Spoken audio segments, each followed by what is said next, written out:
नमस्कार, your money में आप सभी का स्वागत है। मैं हूं सुमित। योर मनी, जहां पर हम बातचीत करते हैं आपके पर्सनल फाइनेंस से जुड़े सवालों को लेकर, और हमारे साथ हमारे एक्सपर्ट मौजूद रहते हैं जो कि आपके सवालों के जवाब देते हैं। साथ ही साथ हम कुछ इंटरेस्टिंग टॉपिक्स पे बातचीत करते हैं और उनका एक व्यू समझते हैं, खासतौर से एक स्पेशलाइज्ड व्यू जो कि हमारे जानकार उसके ऊपर रखते हैं। आज हम बातचीत करेंगे हेमंत रुस्तगी सर से, हमारे साथ मौजूद हैं, जिनसे हम चर्चा करेंगे आपके सवालों को लेकर। और साथ ही साथ एक बहुत ही इंटरेस्टिंग टॉपिक जो आज हमने चुना है वो है डिविडेंड को लेकर, कि डिविडेंड की टैक्सेशन कैसी होगी, डिविडेंड की सूरत कैसी होगी। अगर आप डिविडेंड यील्डिंग जो फंड्स हैं उनके अंदर इन्वेस्ट करते हैं तो उसका ट्रीटमेंट कैसे होगा, इसके ऊपर हम बातचीत करेंगे हेमंत सर से। लेकिन हेमंत सर से चर्चा करने से पहले आपकी स्क्रीन पर एक नंबर आएगा, एक माध्यम आएगा जिसके जरिए आप इस कार्यक्रम का हिस्सा बन सकते हैं। आप हमसे सीधे जुड़ सकते हैं। आस्क आवाज योर मनी हमारा हैशटैग है जिसका इस्तेमाल कर सकते हैं। आप ईमेल के जरिए, यानी कि yourmoney@nw18.com, ये हमारा ईमेल आईडी है, इसके जरिए इस कार्यक्रम का हिस्सा बन सकते हैं। और 7045220000 ये हमारा व्हाट्सएप नंबर है जिसके जरिए भी आप अपना सवाल भेज सकते हैं और हमारे इस कार्यक्रम का हिस्सा बन सकते हैं। हेमंत सर, नमस्कार, स्वागत है आपका कार्यक्रम में। क्योंकि बजट आने ही वाला है, तो और साथ साथ वो टैक्सेशन की फाइलिंग की डेट्स भी आ गई है, जो डॉक्यूमेंट जमा करने की डेट होती है, तो अक्सर ये सवाल उठने शुरू हो गए हैं कि डिविडेंड का टैक्सेशन कैसे होता है, इसको कैसे समझा जाए, स्पेशली रेजिडेंट्स के लिए, एनआरआईज के लिए। आजकल डिविडेंड यील्डिंग स्टॉक्स भी होते हैं, 8-9% तक ये डिविडेंड मिल जाता है सरकारी कंपनियों के स्टॉक्स के अंदर भी। तो हर तरह का डिविडेंड जो कमाते हैं निवेशक, उसकी टैक्सेशन को कैसे समझा जाए, आपका एक्सपर्ट ओपिनियन क्या कहता है? क्या उसमें निवेश करना चाहिए इस तरह के राइजिंग इंटरेस्ट रेट सिनेरियो के अंदर, या नहीं करना चाहिए, और कैसे उसका टैक्सेशन समझें? सुमित, आई थिंक ये बहुत ही इंपॉर्टेंट सवाल है। आपने जैसा बिल्कुल सही कहा, काफी बार इन्वेस्टर्स को दुविधा होती है कि हमें डिविडेंड ऑप्शन लेनी चाहिए कि ग्रोथ ऑप्शन लेनी चाहिए, क्योंकि स्पेशली अगर हम टैक्सेशन की बात करें, देखिए यूनियन बजट 2020 में से पहले क्या होता था कि एक डिविडेंड डिस्ट्रीब्यूशन टैक्स हुआ करता था। स्पेशली अगर मैं म्यूचुअल फंड्स की बात करूं तो वहां पे फंड हाउस से जो है आपको डिविडेंड देने से पहले एक टैक्स पे किया करते थे। तो एज एन इन्वेस्टर आपको जो पैसा मिलता था वो टैक्स फ्री हुआ करता था। यूनियन बजट 2020 में डीडीटी को जो डिविडेंड डिस्ट्रीब्यूशन टैक्स था उसको अबॉलिश किया गया, और उसके बाद ये कहा गया कि जो भी डिविडेंड इनकम होगी वो आपकी इनकम में ऐड होगी। आई थिंक ये बहुत ही इंपॉर्टेंट है इन्वेस्टर्स के लिए समझने के लिए, क्योंकि पहले डिविडेंड ऑप्शन इसलिए पॉपुलर था कि एक तो उनको लगता था कि इन्वेस्टर्स को कि चलिए एक तरीके से थोड़ी प्रॉफिट बुकिंग हो जाती है, पैसा अपने हाथ में आता है, वो टैक्स फ्री था। अब क्योंकि जैसा मैंने कहा कि वो आपके डिविडेंड इनकम जो है आपके इनकम में ऐड होती है, चाहे आप स्टॉक में इन्वेस्ट करें चाहे आप म्यूचुअल फंड में इन्वेस्ट करें, तो दोनों तरफ से इररिस्पेक्टिव ऑफ कहां से आपको डिविडेंड मिलता है, ये आपकी इनकम में ऐड होता है। इसका मतलब क्या है कि अगर आप हाईएस्ट टैक्स ब्रैकेट में है तो जो मार्जिनल टैक्स रेट है आपका, उसके हिसाब से आपको उसको ऊपर टैक्स देना पड़ेगा। ये है रेजिडेंट्स के लिए। जहां तक नॉन रेजिडेंट्स का सवाल है, उनके लिए उनको टैक्स पे करना है 20% पे। ऑफ कोर्स उसके पास सरचार्ज और जो सेस ऐड होगा वो एनआरआईज को पे करना है। तो इस तरीके से डिविडेंड को अभी टैक्स किया जाता है। तो ये तरीका है डिविडेंड के टैक्सेशन को लेकर। हेमंत सर, एक बात और उठती है, अक्सर लोग कहते हैं कि हमने शेयर का अप्रिसिएशन देखा, फंड का अप्रिसिएशन देखा, उस अप्रिसिएशन के साथ साथ हमें डिविडेंड भी मिला, और डिविडेंड के ऊपर हमने टैक्सेशन भी नहीं दिया। तो ये क्लैरिटी अब तक बहुत सारे लोगों को है नहीं इस चीज़ की, क्योंकि अब से पहले तक डिविडेंड जो देता था उसको टैक्स लगता था, लेकिन अब जो लेता है उसको टैक्स लगना शुरू हो चुका है। तो ये जो टैक्सेशन के अंदर एक फेरबदल हुआ है, क्या इसको यील्ड के हिसाब से सही माना जाए जो यील्ड वो पा रहे हैं, या अभी यील्ड में कुछ और बिटवीन द लाइंस है, उसको भी ध्यान रखना चाहिए उन्हें? सुमित, माफ कीजिए, मैं आपका सवाल ठीक से सुन नहीं पाया सुमित, मैं थोड़ा आवाज क्लियर नहीं आ रही। हेमंत सर, मेरा ये कहना था कि डिविडेंड की यील्ड के अंदर, मतलब पहले ये होता था कि डिविडेंड टैक्सेशन उस पे लगता था जो डिविडेंड पे ऑफ करता था कंपनी के स्पेसिफिक, स्टॉक स्पेसिफिक, लेकिन अब उन पे लगता है जो डिविडेंड रिसीव करते हैं। सो आमतौर पे 7%, 8% की यील्ड को लोग मानते हैं कि चलिए डिविडेंड इनकम हो गई हमारी, लेकिन ये क्या डिविडेंड यील्ड पूरा नंबर रिफ्लेक्ट करती है? क्या ये आकलन ठीक है, या इसके अंदर अभी और बिटवीन द लाइंस हैं जिनका ध्यान रखना चाहिए? नहीं, ब्रॉडली अगर आप देखिए, डिपेंड करता है आप किस तरह के इन्वेस्टर। अगर आप मान लीजिए म्यूचुअल फंड की अगर आप बात करते हैं, तो नॉर्मली अगर आप देखिए स्टॉक्स में भी, जैसा कि आप जानते हैं कि दो तरह की कंपनीज हैं, एक ग्रोथ कंपनीज हैं, एक डिविडेंड यील्डिंग कंपनीज हैं, जहां पे आपको डिविडेंड यील्ड जो है वो ज्यादा मिला करता था, क्योंकि वो जो एक ऐसी फेज में थी कि उनके पास कैश है, वो डिस्ट्रीब्यूट करते थे अपने प्रॉफिट में से, और ऐसी कंपनी भी थी जो डिविडेंड यील्ड काफी कम हुआ करता था। बट म्यूचुअल फंड में जनरली हमने देखा था कि 6-7-8% तक का भी यील्ड जाता था, जो इन्वेस्टर्स के लिए काफी इंपॉर्टेंट हुआ करता था, स्पेशली जिनको वो रेगुलर इनकम जनरेट करें। बट अभी क्या है, क्योंकि जैसा मैंने कहा कि अगर आपको 7% या 8% भी अगर किसी म्यूचुअल फंड से मिलता है, और अगर आप डिपेंडिंग ऑन कौन से टैक्स स्लैब में आते हैं, तो जो इन हैंड जो है वो आपके लिए उतना अभी एडिक्वेट नहीं है, उतना अभी सुटेबल नहीं है। आई थिंक इसीलिए हमने देखा है कि स्पेशली म्यूचुअल फंड्स में बहुत सारे निवेशक जो डिविडेंड ऑप्शन में थे, वो अभी ग्रोथ ऑप्शन में शिफ्ट कर गए। तो उसके लिए वो क्या करते हैं कि अभी जब उनको रेगुलर इनकम की जरूरत हो, तो एक जैसे सिस्टमैटिक विड्रॉल प्लान है, उसके लिए जब वो ऑप्ट करते हैं, तो एक तो उनको रेगुलर इनकम मिलती है, दूसरा वो टैक्सेशन भी कहीं कम उनको देना पड़ता है। तो ये तो हो गया म्यूचुअल फंड में। बट ऑफ कोर्स जहां तक डिविडेंड का सवाल, कंपनीज का सवाल है, वहां तो आपको आपकी इनकम में ऐड है, उसके पास कोई मुझे लगता नहीं कोई और कोई रास्ता है। बट अगेन जैसा मैंने कहा, काफी कंपनीज ऐसी हैं जहां पे डिविडेंड यील्ड काफी कम है, तो उसमें कोई ज्यादा भी शायद फर्क नहीं पड़ता। लेकिन अगर आप ऐसे निवेशक हैं जिन्होंने डिविडेंड यील्डिंग स्टॉक्स में इन्वेस्ट किया है, वहां पे डेफिनेटली इन हैंड जो आपके पास आता है उसमें काफी फर्क। हेमंत सर, एक आखिरी मतलब इस टॉपिक पे एक छोटा सवाल और होगा मेरा। दो तरह के निवेशक जो कि हमें आमतौर पे हमसे सवाल पूछते हैं। पहले वो जिनका पोर्टफोलियो अभी शुरू हो रहा है, 22 साल, 25 साल, 28 साल, जो नए नए इन्वेस्टमेंट करना शुरू हुए हैं, क्या उन्हें डिविडेंड यील्डिंग फंड्स, स्टॉक्स इनमें जाना चाहिए? दूसरा वो निवेशक जो कि एक बड़ा अंतराल देख चुके हैं, 40-45 साल, जिनके गोल 10 साल, 12 साल, 15 साल के हिसाब से वो सेट करके बैठे हैं, क्या उनको डिविडेंड यील्डिंग स्टॉक्स में रहना चाहिए रिटायरमेंट के हिसाब से?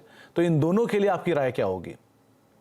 देखिए सुमित, ब्रॉडली जब आपका ऑब्जेक्टिव ये है कि आप एक कॉर्पस बनाना चाहते हो, तो उसके लिए बहुत जरूरी है कि एक तो आपको पावर ऑफ कंपाउंडिंग का फायदा हो। तो अगर आप एक ग्रोथ फेज में हैं, आप चाहते हैं कि आपका पोर्टफोलियो बढ़े, और आप वहां से अगर आप डिविडेंड निकालेंगे, तो जाहिर सी बात है कि जिस तरीके से जो पावर ऑफ कंपाउंडिंग का आपको फायदा होना चाहिए, वो आपको नहीं मिलेगा। क्योंकि अगर आप मान लीजिए 40-45 साल के भी हैं और अपने रिटायरमेंट के लिए अगर आप कॉर्पस बना रहे हैं, तो इंपॉर्टेंट है कि आप अपने पैसे को ग्रो करने दें, ताकि आपको एक बड़ा सा कॉर्पस बन सके। क्योंकि होगा क्या कि जब आप डिविडेंड ले जाएंगे, तो कहीं ना कहीं आप उसको इस्तेमाल करेंगे जो शायद उस ऑब्जेक्टिव के लिए आपने पैसा इन्वेस्ट नहीं किया। तो कहीं ना कहीं जितना कॉर्पस आप बना पाते हैं ग्रोथ ऑप्शन में, उससे कहीं कम आप डिविडेंड ऑप्शन में बनाएंगे। इसी तरीके से मुझे लगता है स्टॉक में भी, अगर आप बिलीव करते हैं कि आप ग्रोथ कंपनीज में जाना चाहते हैं, आप चाहते हैं कि अच्छी रिटर्न आपके पोर्टफोलियो पे मिले, तो ऑब्वियसली फिर आपको ग्रोथ कंपनीज में जाना चाहिए। अगर आप डिविडेंड यील्ड वहां पे कम भी हो तो फर्क नहीं पड़ता, क्योंकि आपका जो बेसिक ऑब्जेक्टिव है वो ये है कि आप अपनी इक्विटी इन्वेस्टमेंट से एक बड़ा कॉर्पस बनाना चाहते हैं। तो क्लियरली डिपेंड करता है, जैसे मैंने पहले भी कहा कि अगर आपको डिविडेंड चाहिए भी, तब भी आपको टैक्स एफिशिएंसी देखना बहुत ही जरूरी है। इसलिए जैसे मैंने कहा कि म्यूचुअल फंड में ज्यादातर इन्वेस्टर जिनको डिविडेंड चाहिए, वो अभी सिस्टमैटिक विड्रॉल प्लान ऑप्ट कर रहे हैं, ताकि एक तो रेगुलरिटी मिले, एक फिक्स अमाउंट उनको मिले, और जो डिविडेंड आउटगो है वो भी, जो टैक्स आउटगो है वो भी काफी कम हो। तो आई थिंक इंपॉर्टेंट है कि आप ब्लाइंडली एक डिविडेंड ऑप्शन नहीं लें, ये इस बजाय इसके कि आपको देखना पड़े कितना टैक्स पे करना पड़े, तो आप थोड़ा सा प्लान कर लीजिए। उससे क्या होगा, आपको रेगुलर इनकम भी मिलेगी और टैक्स भी थोड़ा कम। चलिए, तो एक इम्पॉर्टेंट एस्पेक्ट के कई सारे पहलू जिनके ऊपर हमने चर्चा की हेमंत सर से। अब हम बातचीत करते हैं अपने दर्शकों से। राहुल जी हमारे साथ मौजूद हैं हरियाणा से बातचीत करने के लिए। राहुल जी नमस्कार, सवाल पूछिए। हाँ जी, good evening sir. Good evening Rahul ji, good evening, सवाल पूछिए। Good evening Hemant ji. Sir आपको सुन पा रहे हैं हेमंत जी, आप सवाल पूछ सकते हैं अपना। हाँ जी सर, मेरा क्वेश्चन ये था कि मेरा अभी 8 फंड्स में मेरा SIP चल रहा है 21,000 का, और अभी मेरा जो पोर्टफोलियो का वैल्यू है वो लगभग 8.3 लाख है। ओके। तो मुझे एक बार ये पता करना था कि मेरा जो फंड सिलेक्शन है, जो मैंने 8 फंड सेलेक्ट कर रखे हैं, उसके अंदर कुछ चेंजेस की जरूरत है, क्योंकि मुझे लग रहा है कि जरूरत है, तो मैं इसलिए आपको अप्रोच करना चाह रहा था तो कि आपने क्या चेंजेस करने चाहिए। राहुल जी कोई जो गोल रखा है वो क्या रखा है? मेरा 10 इयर्स का है सर, 1 करोड़ का। Okay okay.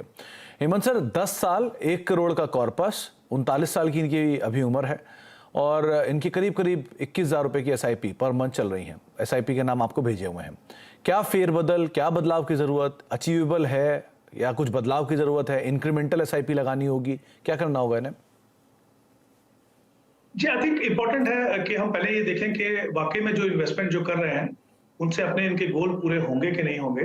तो अभी जिनकी जो करंट इन्वेस्टमेंट है उसमें दो चीजें देखनी होंगी कि एसआईपी कितनी चल रही है, जैसे उन्होंने कहा 21,000 की एसआईपी चल रही है, और इनकी जो करंट जो होल्डिंग है उसकी करंट वैल्यूएशन जो है करीब 8.33 लाख है।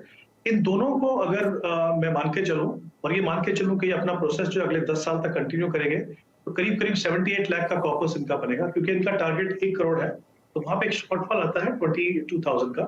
तो उसको पूरा करने के लिए उनको करीब 10,000 की और एडिशनल एसआईपी करनी होगी। अगर ये चाहते हैं कि अपना टारगेट जो है 10 साल में 1 करोड़ का अचीव करें, तो 10,000 की एडिशनल एसआईपी करनी होगी। जहां तक पोर्टफोलियो का सवाल है, मुझे लगता है थोड़े से गैप्स हैं उसके अंदर, थोड़ा कंसोलिडेशन करेंगे और थोड़ी जो ओवरलैपिंग है उसको कम करेंगे, तो मुझे लगता है कि पोर्टफोलियो का रिटर्न भी थोड़ा बेहतर हो सकता है। तो दो कैटेगरी मुझे लगता है इनके पोर्टफोलियो में मिस है, एक है मल्टी कैप फंड और एक मिड कैप फंड। तो वहां पे मैं इनको रिकमेंड कर रहा हूँ कि निप्पॉन इंडिया का मल्टी कैप फंड लें और एक मोतीलाल ओसवाल का मिड कैप फंड लें, प्रोवाइडेड अगर ये 10,000 रुपए इन्वेस्ट करें, जब भी उसमें इन्वेस्ट करें, शुरुआत करें जब इन दो फंड्स को आप अपने पोर्टफोलियो में देख सकते हैं। अब मैंने जैसे पहले कहा कि थोड़ा ओवरलैप है, तो इनके पास दो वैल्यू फंड है, एक एचएसबीसी का वैल्यू फंड है, एक आईसीआईसीआई डिस्कवरी फंड है। एक ही वैल्यू फंड आप रखिए, उसमें आप आईसीआईसीआई डिस्कवरी को रख सकते हैं, और जो टोटल इन्वेस्टमेंट उसके अंदर होगी वो 4,000, दोनों वैल्यू फंड में 2,000 जो इन्वेस्ट कर रहे हैं उसकी जगह पे आप आईसीआईसीआई डिस्कवरी में 4,000 रुपए की इन्वेस्टमेंट कीजिए। उसके अलावा आपके पास एबीएसएल के दो फंड है, फ्रंटलाइन और फोकस फंड। मुझे लगता है उसके सामने अगर आप एचडीएफसी का लार्ज एंड मिड देखें, एक तो परफॉर्मेंस थोड़ी बेहतर होगी, और जैसा मैंने कहा in terms of segments exposure जो है वो भी आपके पोर्टफोलियो में थोड़ा कंसोलिडेशन होगा। तो कुछ चेंजेस करने की जरूरत है। 10,000 की एडिशनल एसआईपी कीजिए, अपने प्रोसेस को अगर आप कंटिन्यू करें तो डेफिनेटली अपना 1 करोड़ का जो टारगेट है वो पूरा कर देंगे। 10,000 की एडिशनल एसआईपी और थोड़े बहुत फेरबदल आप अपने पोर्टफोलियो में करेंगे तो आपका गोल अचीवेबल दिखाई पड़ रहा है। रोहित गोयल जी हमारे साथ मौजूद हैं मुंबई से बातचीत करने के लिए। गोयल साहब नमस्कार, सवाल पूछिए। सर नमस्कार। नमस्कार गोयल साहब। मेरा सवाल ये है कि मुझे 30 के पर मंथ एसआईपी में डालना है। ओके। माय गोल्स आर के रिटायरमेंट के लिए मुझे 1 लाख पर मंथ का आउटकम चाहिए, and for my children education I need 1 CR at the age of 18 after 18 years. Okay, अभी आपकी एज क्या है Rohit ji? My age is 32 years. और आप रिटायर कब होना चाह रहे हैं? At the age of 55। तो करीब करीब आपके पास 23 साल मोटा मोटा नहीं, आपके पास करीब करीब 17-18 साल अभी और हैं आपके पास, जिसको आप फॉलो कर सकते हैं। अगर आप 32 साल की उम्र है और आप 50 में या 55 में रिटायर होना चाह रहे हैं, तो करीब करीब आपके पास मोटे मोटे 17-18 साल हैं। ओके, तो हेमंत सर इन्होंने 1.5 लाख का एक मुश्त निवेश किया हुआ है पीपीएफ में। ये आरडी में भी हर महीने का कुछ निवेश करते हैं, और करीब करीब 32,000 रुपये की इन्होंने एसआईपी की बात भी की है जो ये करना चाहते हैं। तो पहली चीज़, वो 1 करोड़ रुपए का कॉर्पस एक है, और ये हर साल लाख रुपए, हर महीने लाख रुपए की इनकम और चाहते हैं रिटायरमेंट पे। तो ये कॉर्पस थोड़ा, मतलब ड्यूरेशन थोड़ा कम है और गोल थोड़ा बड़ा है, तो कैसे इसे अचीव कर सकते हैं? जी देखिए, पहली बात तो ये कि इनके जो दोनों गोल्स हैं वो काफी इंपॉर्टेंट है, और ऐसे गोल्स के लिए हमें अमूमन जो है एक बड़ा कॉर्पस बनाना पड़ता है। तो जैसे इन्होंने कहा भी है कि बच्चे के एजुकेशन के लिए करीब इनको 1 करोड़ की जरूरत है 18 साल के अंदर, और रिटायरमेंट के लिए करीब करीब, क्योंकि इन्होंने कहा है कि 1 लाख रुपए हर महीने चाहिए, तो अगर मैं 4% का भी विड्रॉल अगर पकड़ के चलूं पोस्ट टैक्स, तो करीब करीब 3 करोड़ का इनको कॉर्पस बनाना होगा अपने रिटायरमेंट के लिए। दो चीजें करने की जरूरत है। पहले तो हम देखते हैं कि ब्रॉडली इनको कितना पैसा इन्वेस्ट करना चाहिए। बच्चे के एजुकेशन के लिए करीब करीब 15,000 और इनकी रिटायरमेंट के लिए करीब 25,000, तो कुल मिलाकर 40,000 की इन्वेस्टमेंट की जरूरत है। इन्होंने कहा है कि 30,000 रुपए की एसआईपी कर सकते हैं, और 3,000 की ये ऑलरेडी कर रहे हैं 3 फंड के अंदर, और कुछ पैसा जो है ये रिकरिंग डिपॉजिट में डाल रहे हैं। तो मुझे लगता है क्योंकि जब आपके गोल जब लॉन्ग टर्म है, तो फिर आपको इन्वेस्टमेंट ऐसी एसेट क्लास में करनी चाहिए जो आपको positive real rate of return दे सके, जो इक्विटी देगा। तो मैं चाहूंगा कि अनलेस आपने उस आरडी किसी स्पेसिफिक पर्पस के लिए रखी, अगर ऐसा नहीं है तो फिर उसको भी आप इन दोनों ऑब्जेक्टिव के लिए अगर आप रखेंगे, तो ब्रॉडली जितनी इन्वेस्टमेंट आपको चाहिए उतनी आपको मिल जाएगी। ये तो हो गया जहां तक इन्वेस्टमेंट का सवाल कि कितनी पैसे आपको जरूरत है अपना गोल पूरा करने के लिए। अब अगर मैं फंड्स की बात करूं, बहुत इंपॉर्टेंट है, जैसे मैंने कहा इक्विटी में इन्वेस्ट करना है, और एक ऐसा पोर्टफोलियो बनाना है कि लार्ज, मिड और स्मॉल में एक अच्छा सा तालमेल हो, बैलेंस अच्छा हो, कि बहुत ज्यादा रिस्की नहीं हो। तो उसमें 2 लार्ज एंड मिड कैप देख सकते हैं आप। एक तो ICICI large and mid cap, और दूसरा है एसबीआई का लार्ज एंड मिड कैप। और फिर एक कोटक इमर्जिंग जो एक मिड कैप फंड है, और निपॉन इंडिया का मल्टी कैप फंड। इन चारों फंड्स के अंदर अगर आप 7,000 इन्वेस्ट करें तो 28,000 वो हो गए। आपके पास एक स्मॉल कैप फंड है, कौन स्मॉल कैप फंड, जिसमें आप 1,000 रुपए इन्वेस्ट कर रहे हैं, उसमें आप 2,000 की एडिशनल SIP कीजिए। इस तरीके से अपनी आप जो 30,000 की इन्वेस्टमेंट करनी है उसको एलोकेट कर सकते हैं। जब भी आप ये डिसाइड करें कि आप RD का पैसा भी यहाँ पे इसको अलाइन करना चाहेंगे, तो ये क्योंकि 4 या 5 फंड आपके पास ऑलरेडी होंगे, उन्हीं फंड्स के अंदर आप एडिशनल अमाउंट कर दीजिए। तो ये थोड़े से चेंजेस कीजिए, इस तरीके से पोर्टफोलियो बनाइए। और जैसा मैंने कहा कि एक टारगेट आपके पास सही है, उतना पैसा जितना चाहिए आप कर रहे हैं, तो मुझे नहीं लगता कोई कारण कि आप वहां तक ना पहुंच पाए। तो 40,000 की एक SIP आप यूज कर सकते हैं, 32,000 आप ऑलरेडी टारगेट कर रहे हैं। सो बहुत ज्यादा कोई अंतर की जरूरत नहीं है, थोड़े बहुत फेरबदल की बातचीत हेमंत सर ने आपको कही है, आप उसको फॉलो कर सकते हैं और अकॉर्डिंगली अपने गोल्स को इजीली अचीव होता हुआ देख सकते हैं। ब्रेक का वक्त हो गया है, ब्रेक के बाद लौटते हैं और हेमंत सर हमारे साथ बने हुए हैं, उनसे हम आगे बातचीत करते रहेंगे। टॉप 4 फंड्स पे उनके हम जानेंगे छोटे से ब्रेक के उस बाद। आप देख रहे हैं योर मनी और हमारे साथ हमारे जानकार मौजूद हैं आपके सवालों के जवाब देने के लिए। हेमंत रुस्तगी सर हैं और उनसे हम चर्चा कर रहे हैं इंटरेस्टिंग टॉपिक्स को लेकर भी और आपके सवालों को लेकर भी। अगले दर्शक हमारे साथ मौजूद हैं जोगिंदर वर्मा सर, जो कि गुरुग्राम से मौजूद हैं। वर्मा जी नमस्कार, सवाल पूछिए। हाँ जी, नमस्कार सुमित जी। नमस्कार Verma ji. Thank you for taking my query. ठंडक ज्यादा हो रही है शायद मेरा पोर्टफोलियो आपके पास है। हाँ।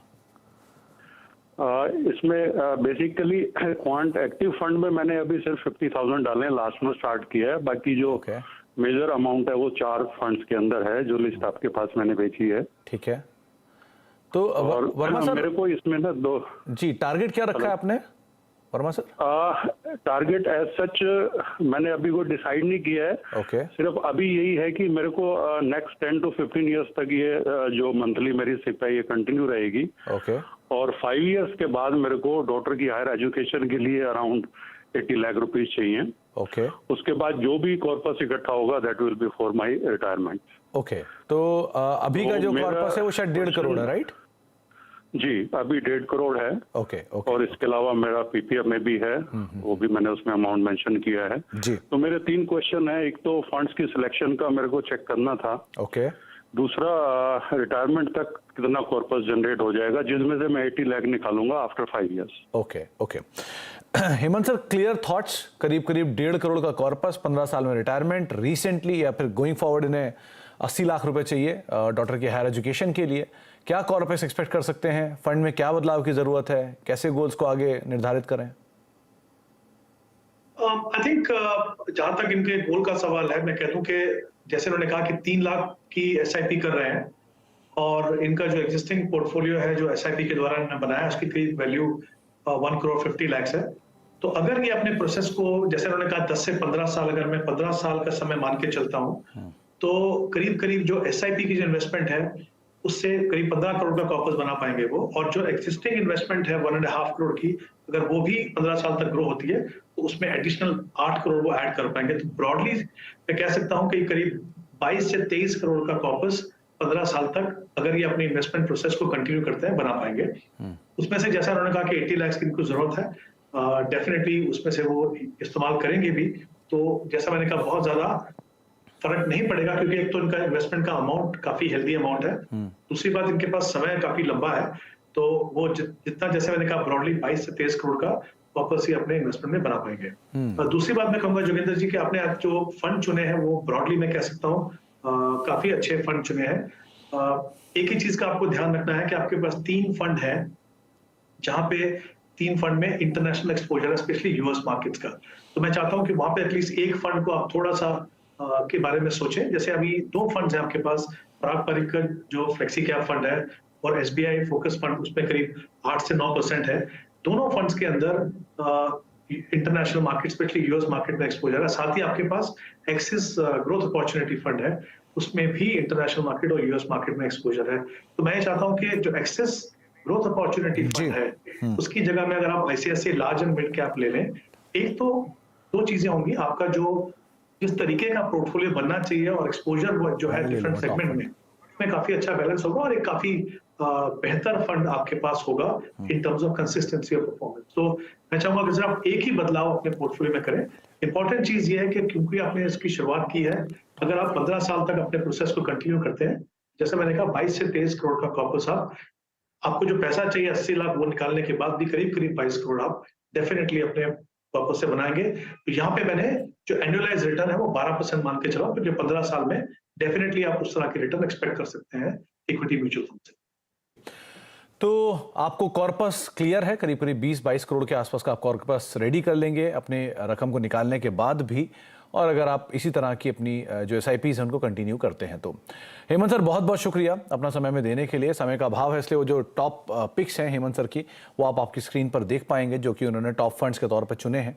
उसमें ICICI prudential large and mid cap fund, Kotak emerging equity fund, Nippon India multi cap fund और SBI large and mid cap fund, ये कुछ फंड्स हैं जो कि हेमंत सर ने हमें सुझाए थे। बहुत बहुत शुक्रिया हेमंत सर अपना समय में देने के लिए, इंटरेस्टिंग टॉपिक पे हमसे बातचीत करने के लिए और सभी दर्शकों को सवालों के जवाब देने के लिए। तो योर मनी को यहीं से मिटेंगे, लेकिन ब्रेक का वक्त है और ब्रेक के उस पार खबरों का सिलसिला आगे बना रहेगा।